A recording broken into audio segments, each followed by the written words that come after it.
How dare they? President Obama, Democratic leaders have decided to bypass a formal House and Senate conference committee in order to reconcile those two health care bills. Instead, White House and Democratic leaders will hold informal, that's another word for secret, negotiations, meant to shut Republicans and the public out of the process.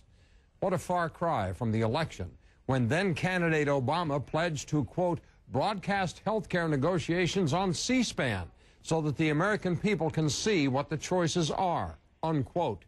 President Obama hasn't even made a token effort to keep his campaign promises of more openness and transparency in government. It was all just another lie that was told in order to get elected.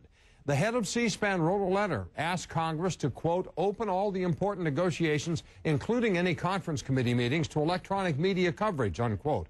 When White House Press Secretary Robert Gibbs was asked whether the administration would support televising the negotiations, he refused to answer, instead mumbling something about, well, I haven't seen the letter. That wasn't the question, Mr. Gibbs. You either support openness or you don't. The Democrats insist this is all on the up and up, with House Speaker Nancy Pelosi saying, quote, there's never been a more open process for any legislation, unquote. Really?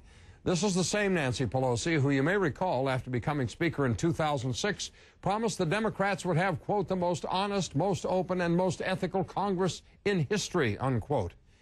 Here's hoping the voters remember some of this crap when the midterm elections roll around later this year.